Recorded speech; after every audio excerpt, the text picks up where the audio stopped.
My name is Abaan and I am from Dubai, United Arab Emirates, and this is my CS50P Final Project, a Python currency exchange program. This program utilizes real-time currency exchange data taken from APIs, then stored into lists and dictionaries. My program is able to display real-time rates, exchange graphs, and calculate a specific conversion amount. Once the program is started, the user is greeted with a table showing the available currency that the program has on display. Say if the user's currency is not there, they can add it by pressing 1.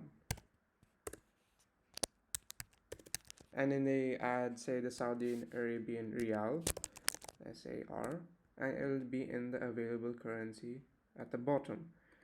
And then say he added that currency by mistake and meant to add another one, he can simply remove it by pressing 2 and removing the Saudi Arabian Riyal.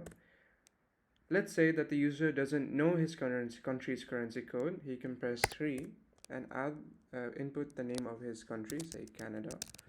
Then he will be returned with the country code CAD. And if we press 4 to continue, and it says select a currency and the available currency table to compare rates. And I add the United Arab Dirham, and it'll compare all the rates for each of the currencies in the table to the AED. And say I wanted to convert the Indian rupee, so I press 1 for the conversion calculator and I convert to the Indian rupee and I convert 1000 dirhams. It'll return 22,640 rupees with the symbol shown. And I wanted to return to all functions, it'll press 1. Then if I wanted to display a graph, say the United States dollar to the euro, then it'll show a graph in the terminal window using plot text library, and it'll display the entire graph for the past 1 year. Unfortunately, not all currencies are supported because I'm using a free API. So there is an error message. Say I wanted to convert to the dirham to the Indian rupee, it'll say sorry, currency is not supported. So it is limited since I'm using a free API.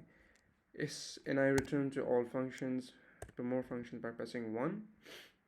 And I wanted to add another currency, say CAD, the Canadian dollar, and I'll add the Canadian dollar and its rate. And say if I wanted to remove a currency, say the United States dollar, then it'll remove the currency from the table. And then again, the same find your country's currency code feature is here by pressing 5. And say I wanted to know the currency code for Peru, and it'll return the Peru code is PEN, and I can just press 1 to return to all functions. And that is all the features in my Python project, which can be ended by pressing 6 to end the program. Thank you. This has been my final project.